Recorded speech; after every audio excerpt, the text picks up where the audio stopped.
मित्रों राम राम। मेरा भारत मेरी बात चैनल पर आपका स्वागत। आज के इस अंक में हम बात करेंगे कांग्रेस की रणनीति के बारे में।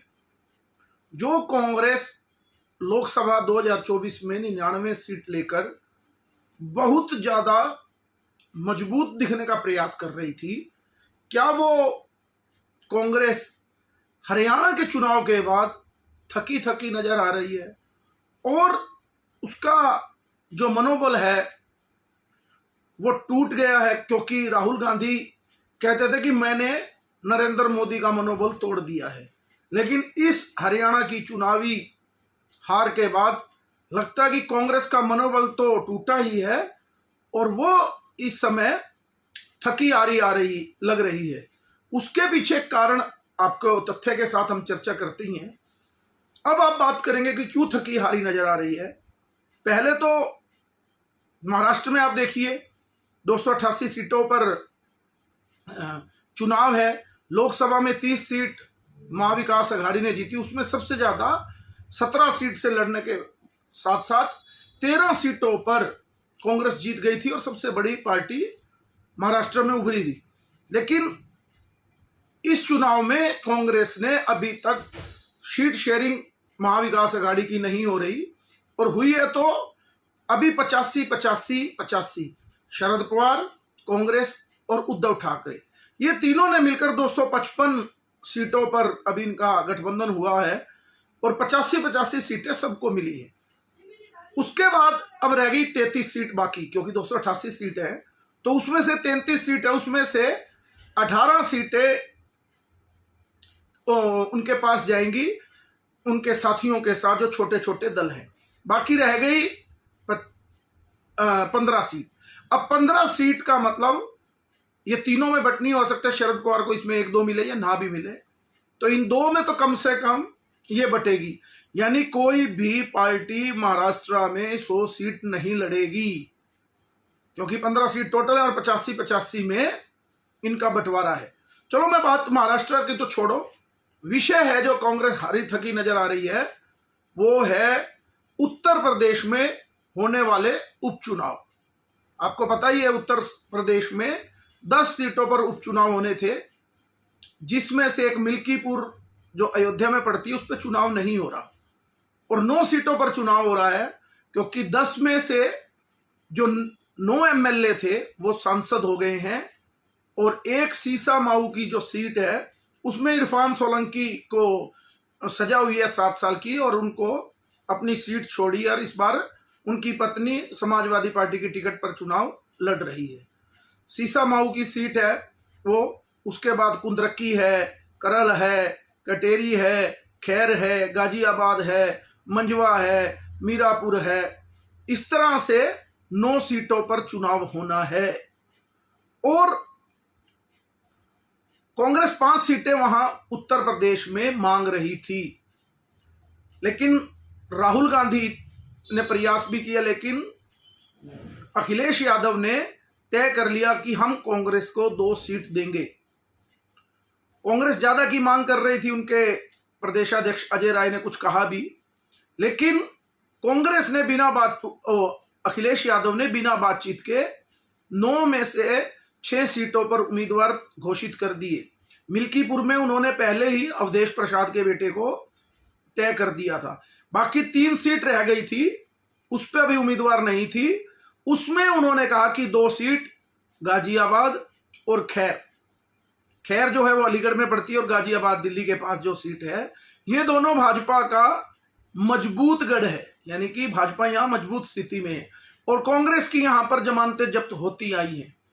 ये 2 सीट अखिलेश यादव ने कांग्रेस को दे दी। अब कांग्रेस के पास स्थिति ऐसी है कि वो लड़े तो क्या करे और ना लड़े तो क्या करे। तो कई दिन तक ये चर्चा चलती रही, लेकिन कांग्रेस थकी हारी होने का जो मैं प्रमाण दे रहा हूं, कांग्रेस ने सरेंडर कर दिया अखिलेश यादव के आगे कि 9 की 9 सीट आप लड़ लो, 2 सीटों पर उम्मीदवार हम दे देंगे, लेकिन हाथ के पंजे के निशान पर इन 2 सीटों पर लड़ने की ताकत हमारी नहीं है। इससे पता लगता है कि कांग्रेस कैसे हार गई है, क्योंकि जो समाजवादी पार्टी का वोट है वो कांग्रेस को ही मिलना था क्योंकि गठबंधन है, लेकिन कांग्रेस ने कह दिया कि उम्मीदवार देंगे और आप लड़िए। और अखिलेश ने भी आज ट्वीट कर दिया कि इंडी गठबंधन मिलकर ये पूरा चुनाव लड़ेगा, यानी उन्होंने कहा कि कांग्रेस और सपा मिलकर लड़ेंगी। लेकिन एक भी सीट ना देना या एक भी ना सीट लड़ना, ये कौन सा गठबंधन है? या तो कांग्रेस एक ब्लैकमेलिंग करती कि हम इतनी सीट पर लड़ेंगे, नहीं हम अलग से लड़ेंगे, लेकिन मोदी विरोध में और हरियाणा की हार के बाद कांग्रेस में अब दम नहीं है और मोदी विरोध में ही केवल वो अखिलेश को साथ रखे हुए है। अखिलेश की भी मजबूरी है कि कांग्रेस को साथ रखना, कि क्यों सब क्षेत्रीय दलों की जो मोदी विरोध के लोग हैं उनकी सबकी केवल एक मजबूरी है, आपस में मोदी का भय, और सबसे बड़ी बात कि कहीं मुस्लिम वोट बट ना जाए। सभी क्षेत्रीय पार्टी जो भाजपा के विरोध में, उनका सबका एक ही टारगेट है कि मुस्लिम वोट हमें मिले, अगर हम अलग हो जाएं तो मुस्लिम वोट अलग अलग ना जाए, क्योंकि उन सब का वोट बैंक पहला है मुस्लिम। तो यहां जो खैर और गाजियाबाद की मैं बात कर रहा हूं, कांग्रेस को लड़ना चाहिए था, कितने वोट आते, हार होती, जीत होती, और कांग्रेस 10 में से 5 की मांग भी क्यों कर रही थी? क्योंकि उत्तर प्रदेश में कांग्रेस के 6 सांसद हैं, वो अखिलेश यादव की कृपा की वजह से। जैसे प्रधानमंत्री मोदी ने कहा था कि कांग्रेस परजीवी पार्टी होगी दूसरे के कंधे पर रहकर, नहीं तो 403 की विधानसभा है, 403 की विधानसभा में केवल 2 विधायक कांग्रेस के हैं उत्तर प्रदेश में, और वो 2 पर लड़ती और जीतने का प्रयास करती तो डबल संख्या यानी कि 2 गुनी संख्या कांग्रेस की हो जाती। लेकिन कांग्रेस में चुनाव लड़ने का ही दम नहीं रहा